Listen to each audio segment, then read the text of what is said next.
नमस्कार विद्यार्थी मित्रांनो, खूप सर्व विद्यार्थ्यांच्या डिमांड नंतर आपण आपली इंडियन पॉलिटीची बॅच इंग्लिशमध्ये सुरू करत आहोत. ही इंग्लिशमधील बॅच मी जवळपास सर्वच्या सर्व लक्ष्मीकांत कव्हर करण्याचा प्रयत्न केलेला आहे.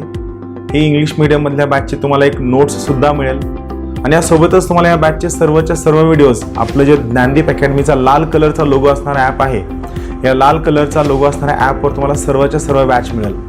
मग या बॅचला ॲक्सेस किती असेल, व्हिडिओज केव्हा अपलोड केले जातील, तुम्ही ते व्हिडिओज किती दिवस पाहू शकता, या सर्व बाबतीतली सर्वच्या सर्व सूचना त्या ॲपवरच त्या ठिकाणी सूचना या सदरामध्ये तुम्हाला दिलेली आहे.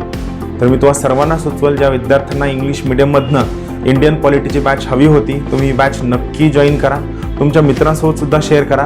यामध्ये मी तुम्हाला प्रत्येक कन्सेप्ट सांगण्याचा प्रयत्न तर केला आहेच, मात्र या कन्सेप्टच्या सोबतच त्या टॉपिकशी निगडीत जो महत्त्वाचा कंटेंट आहे आणि त्या टॉपिकशी निगडीत जे महत्त्वाचा फॅक्च्युअल डेटा आहे, जो तुमच्या परीक्षेसाठी अत्यंत उपयुक्त असतो, हा सर्वच्या सर्व डेटा सुद्धा मी त्या ठिकाणी देण्याचा प्रयत्न केलेला आहे. सो तुम्हाला सर्वांना विनंती की बॅच शेअर करा आणि जॉईन करा. Thank you.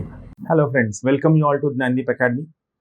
In continuation to topic on our parliament, now today we'll study very interesting concept. First concept is leader of the house. Right. Now, before moving forward, I want to give you four important names. What are those names? Just a simple thing is there. Just try to understand these four important names. First important name is, it is leader of the house. Second is head of the house. Third is head of the government. And fourth is head of the state. See, four important words are there. You might have confusion regarding these words. Who is leader of the house? Who is leader of the government? Leader of the states? All these words are there. Remember, who is leader of the house? It is speaker in Lok Sabha and chairman in Rajya Sabha are called as leader of the house. Sorry. One mistake is there. It is not the case. It is speaker in Lok Sabha and chairman in Rajya Sabha are called as head of the house. These two people will be called as a head of the house in these two houses. Why? Because they have most important function to maintain order, maintain decorum, to carry out functioning of Lok Sabha and Rajya Sabha in the prescribed manner as per the constitution. So, speaker in Lok Sabha and chairman in Rajya Sabha are called as head of the house. Then, leader of the house, normally prime minister is leader of the house in the house where he is member, and he appoints another person to another house where that person is senior from his own political party. They are leader of the house. Then head of the government, it is again prime minister is head of the government. Head of the state, president is head of the state. Clear these things, these four important words. Leader of house, prime minister is leader of the house to which he belongs. Also, prime minister appoints a person as leader of the another house where his political party's senior member is member in that house. Head of the house, for Lok Sabha it is speaker, for Rajya Sabha it is chairman. Then head of the government, it is prime minister is head of the government and president is head of the state. Now we'll talk about leader of the house. Who is leader of the house? Under rules of Lok Sabha, leader of house means prime minister or any person appointed by prime minister. Any person means any minister appointed by prime minister under rules of Lok Sabha. So, leader of the house got its status from rules of Lok Sabha. As per rules of Lok Sabha, prime minister or a person appointed by prime minister act as a leader of the house. Here, leader of the house, it means prime minister or the person appointed by prime minister nominates deputy leader of the house. Then here, this leader of the house is known by the same name or is similar to a functionary in America which is known as majority leader. Remember, leader of the house is not mentioned in the constitution, but it is mentioned in the rules of Lok Sabha. Clear? These are some important functions. It is the duty of the leader of the house to put forth all important legislative proposals, functions, laws, bills, draft of his government before the house for consideration. So he is a leader of the house. Leader of opposition. In any democratic country, leader of opposition has a very important role to play.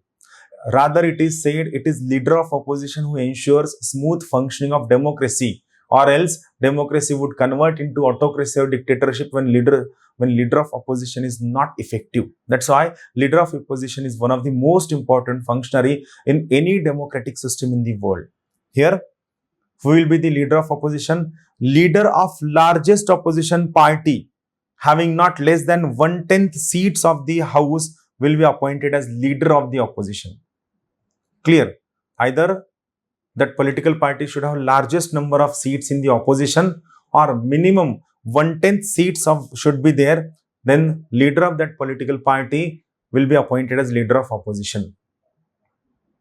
Leader of opposition got statutory recognition in 1977. It means a law was made for giving recognition to leader of opposition in the year 1977 during Janta government. This is important. During Janta government, a law was made to give statutory recognition to leader of opposition. The status of leader of opposition is equivalent to cabinet minister. This is very important thing. See, leader of opposition is not a cabinet minister, but the status of leader of opposition is equivalent to cabinet minister. This is important.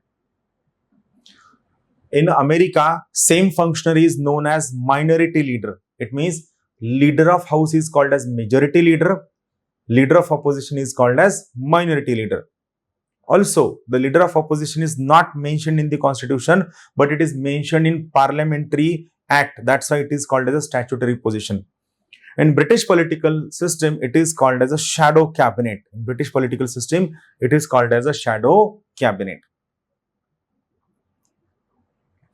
Now, one important functionary, whip, right? Whip is also called as assistant floor leader. Remember, whip should be a member from the house. First thing, whip should be a member of the house only. Second, every political party appoints its own whip. Whip has the most important function to act like a monitor in the house for his political party. The office of whip is based on conventions of parliamentary government. It means office of whip is not given in the constitution, not in the rules of house, nor in parliamentary law. I repeat once again, the office of whip is not given in the constitution, not in the rules of house, nor in parliamentary law. It is based on parliamentary convention. It is also called as assistant floor leader for the party. He can go for disciplinary action against his party member. He ensures attendance and support of members of his or her political party for a particular cause, for a law, for a resolution, or for a motion. This is important. Now, sessions of the parliament. Now, as we all know, what is parliament?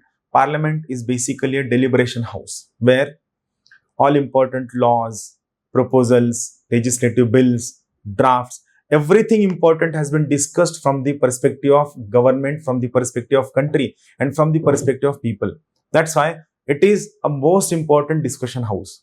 Then the time period during which the members of parliament assemble together, they take various bills, laws, proposals, motions, resolutions for discussion, have voting on them, and then start working on them. This time period during the discussion and voting is called as a session of the house. There are sessions of parliament, there are sessions of Lok Sabha, there are sessions of Rajya Sabha. Now, what definition says? A period spanning between the first sitting of the house and its prorogation is called as a session of the parliament. Now, here three important words are there. We are going to discuss these three words. Sessions of parliament. Now, first thing, summon. Summon means to call the session. Summon means to call, to invite, to inaugurate the session. Session of parliaments are summoned by president. First point, very, very important from examination. Sessions of parliaments are called or invited by president. Then what should be the, or what can be the maximum gap between two sessions? Remember, the gap between any two sessions of the parliament should not be more than 6 months. I will star mark this point. The gap between any two sessions of the parliament should not be more than 6 months. Normally in India, we have 3 sessions. First one is budget session, which spans from February to May. Second is monsoon session from July to September. And third one is winter session from November to December. So these are the 3 important sessions: budget session, monsoon session, and third one is winter session. Recess. What is meaning of recess? It is a period spanning between prorogation of the house and its reassembly is called of new session is called as recess. It means, see, the gap between budget session and monsoon session will be called as recess. The gap between monsoon session and winter session will be called as recess. So the gap between two sessions will be called as a recess. This line is important. Now, see, I will just give you a brief idea about the working of the parliament so that you will get a simple idea. See, normally functioning of parliament, or that is Lok Sabha or Rajya Sabha, starts at 11 a.m. Right? Normally this function starts at 11 a.m. From 11 to 12, first hour is there, which is called as question hour. Then from 12 to 1, there is second hour, which is called as 0 hour. Then there is lunch break. Then they resume at around 3 p.m. which continues till 5 p.m. or 6 p.m. or there is no time limit. At the end of that day, at the end of the day of the session, speaker uses a word. Speaker says, the house is adjourned till tomorrow. Here speaker uses a word, that word is adjournment. Then what is adjournment? Adjournment is temporary suspension of working of either Lok Sabha or Rajya Sabha for a specific time period. I repeat once again, adjournment is temporary suspension of functioning of Lok Sabha or Rajya Sabha for a specific time period, which is called as a adjournment. It is called as adjournment. So discussion goes on every day, goes on every day, goes on every day. Then comes a time when our entire budget has been discussed and we want to stop this session.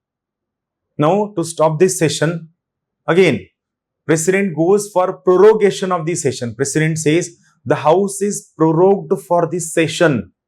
We are going to prorogue this session and we will resume again for monsoon session. So that end or completion of session is called as prorogation, right? So prorogation is quite long term. Summon, adjournment, prorogation, and finally dissolution. When Lok Sabha completes its term of 5 years, then again President dissolves the Lok Sabha. It means Lok Sabha is ready for new elections, which is called as dissolution. So here we will try to understand these words by definition. I see. So what we have seen, first we have seen summon, it means to call. Then we have seen recess. What is recess? A time period between two sessions of parliament is called as recess. Then adjournment. What is adjournment? It suspends the work in a sitting for a specific time, which may be few hours or which may be days or which may be few weeks.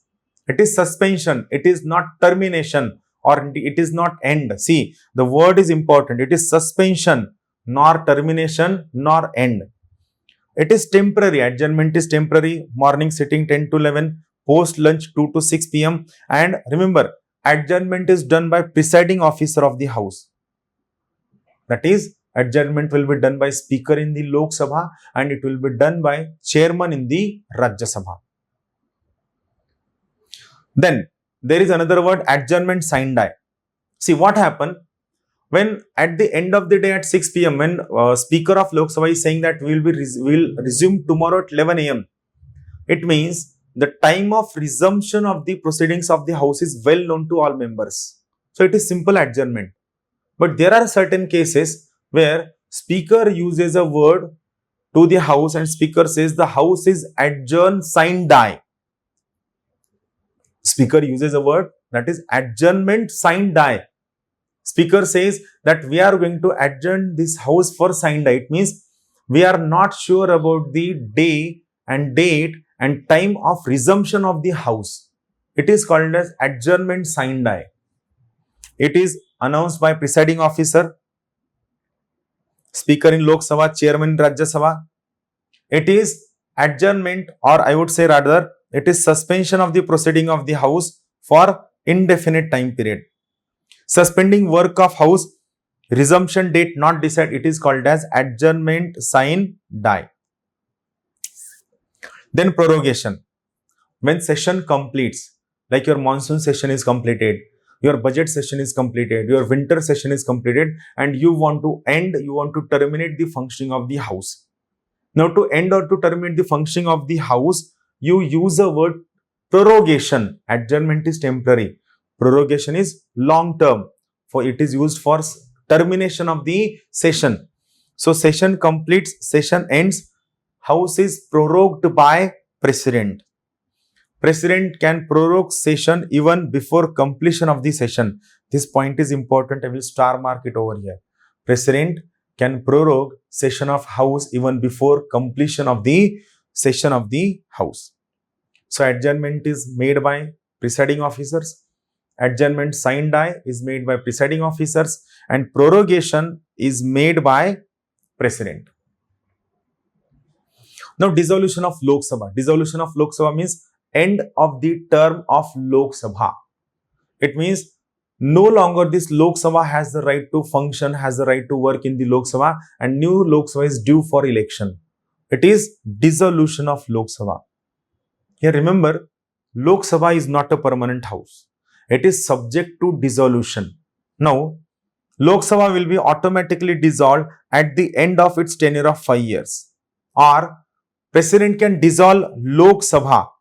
Here remember, dissolution is irrevocable. It means once a dissolved Lok Sabha cannot be asked to resume work once again. Dissolution is irrevocable. Lok Sabha cannot be asked to resume its work again. Right. So, Lok Sabha will be dissolved by President on the recommendation of Prime Minister plus Council of Minister. Here remember, the recommendation of Prime Minister and Council of Minister is not always binding on the President. He can use discretion while dissolution of the Lok Sabha. Now, what happens to a bill which is pending in Lok Sabha or Rajya Sabha with President when Lok Sabha dissolved? What happens to a bill? It means here we will discuss the status of pending bills at the end of dissolution of Lok Sabha. What happens to a bill, whether that bill continues or not? See, first thing, we'll try to understand first a bill pending in Lok Sabha, what happens? See, what is the case? A bill is pending in Lok Sabha. How a bill is pending in Lok Sabha? Suppose a bill originated in Rajya Sabha. Rajya Sabha passes the bill. Then bill goes to Lok Sabha. And Lok Sabha is discussing on this bill. Lok Sabha is working on the bill. And in this time period while discussing on this bill, Lok Sabha dissolves. So when Lok Sabha dissolves, a bill which is passed by Rajya Sabha, but a bill which is pending in Lok Sabha after passing by Rajya Sabha, and in this meantime if Lok Sabha dissolves, then the bill also lapses. Second case, a bill originated in Lok Sabha itself. A bill originated in Lok Sabha. Lok Sabha has not passed the bill. Lok Sabha is discussing on the bill. The bill has not gone to Rajya Sabha. Bill is still in Lok Sabha. Lok Sabha has not passed the bill. Lok Sabha is discussing on the bill. And in this meantime, if Lok Sabha dissolves, then what happens? If Lok Sabha dissolves, then the bill automatically lapses. So these are the two cases, first case and second case. First case, where bill originated in Lok Sabha goes to bill originated in Rajya Sabha goes to Lok Sabha discussing on the bill, and Lok Sabha dissolves. In this case, bill lapses. Bill originated in Lok Sabha is discussing on the bill, and in the meantime Lok Sabha dissolves, bill lapses. Now here one simple conclusion. A bill pending in Lok Sabha lapses, whatever be the case. A bill pending in the Lok Sabha lapses, whatever be the case. It means whether bill originated in Lok Sabha or the bill originated in Rajya Sabha, whatever be the case, wherever it may originate, bill lapses when it is pending in the Lok Sabha. First case. This I explained you. Lok Sabha passed a bill, Rajya Sabha pending, lapses. No, it was if a bill pending in Lok Sabha lapses.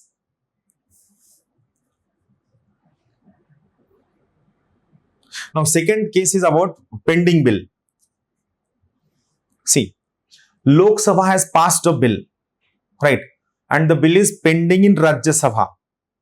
Lok Sabha has passed a bill. Second case, let us say it is a case that is Lok Sabha has passed a bill. Then the bill came to Rajya Sabha. Rajya Sabha is thinking about it, and in the meantime, Lok Sabha dissolves. So this bill also lapses. Means a bill passed by Lok Sabha but pending in Rajya Sabha lapses. But simultaneously, a bill originated in Rajya Sabha and pending in Rajya Sabha, which is not touched by Lok Sabha, it do not lapse.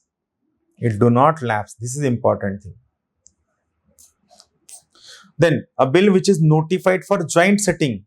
When joint sitting comes, whenever there is a deadlock between Lok Sabha and Rajya Sabha on a particular bill, whenever there is a deadlock between Lok Sabha and Rajya Sabha on a particular bill, and after this deadlock, when President summons joint sitting, it means that bill is notified for joint sitting, and in the meantime, if Lok Sabha lapses, in this case, bill does not lapse, bill will be taken to newly elected Lok Sabha. A bill which is pending in Rajya Sabha, originated in Rajya Sabha, not passed by Lok Sabha, it does not lapse. Then a bill which is passed by Lok Sabha, a bill which is passed by Rajya Sabha, and which is pending for the assent of President does not lapse. Very interesting point. A bill which is passed by Lok Sabha, which is passed by Rajya Sabha and has been sent to President for signature, but President has not signed the bill yet and it is pending for assent of President. In this case, bill does not lapse. Also, suppose a bill is being sent to President and President has sent this bill back for reconsideration. Still, the bill does not lapse. Now, I will just repeat once again this point. Listen it very carefully. This is very important. We are discussing the status of a bill which is pending in either Lok Sabha or Rajya Sabha. What happens to this bill when Lok Sabha is dissolved? First, we are discussing about bill pending in Lok Sabha. So, simple thing. A bill pending in Lok Sabha, whether it originated in Lok Sabha or it originated in Rajya Sabha, lapses. Simple. Any bill pending in Lok Sabha lapses. Then, about bill pending in Rajya Sabha. If bill originated in Rajya Sabha and Rajya Sabha has not passed and Rajya Sabha is discussing the bill, it does not lapse. Means here, this bill is not touched by Lok Sabha. So, it will not lapse. But a bill originated in Lok Sabha passed the bill and Lok Sabha has sent that bill for consideration of Rajya Sabha and Rajya Sabha is discussing on the bill and bill is pending before Rajya Sabha, this bill lapses. Clear? It means the bill which is touched by Lok Sabha lapses. Bill which is notified for joint sitting does not lapse. Bill, this we have seen, bill which is pending for assent of President does not lapse. Bill sent back for reconsideration by President does not lapse. Clear? Now, next important concept is quorum. We have seen this concept. Here I will give you the definition. Quorum. What is meaning of quorum? Minimum number of members of Lok Sabha or Rajya Sabha present in the house to transact business is called as quorum. Minimum required members who should be present in the house to carry out business of the house is called as quorum.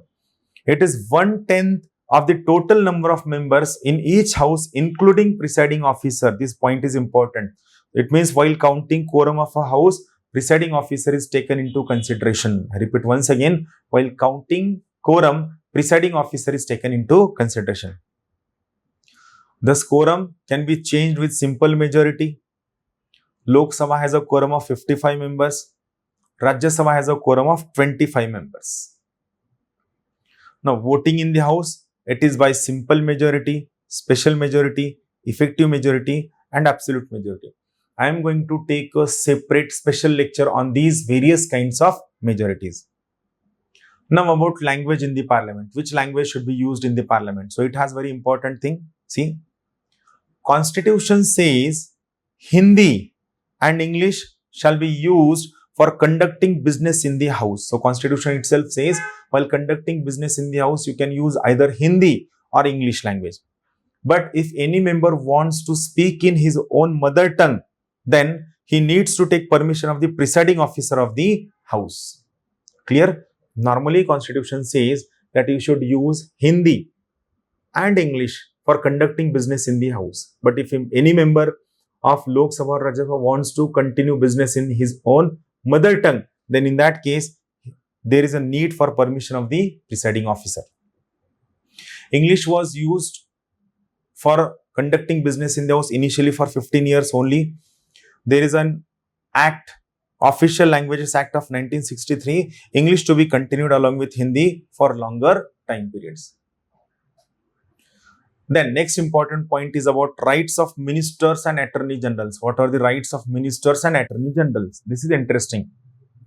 See, attorney general, we are going to discuss about attorney general in detail. See, attorney general, he is highest law officer of India. Highest law officer in India. He has right to speak, participate in proceedings of any house.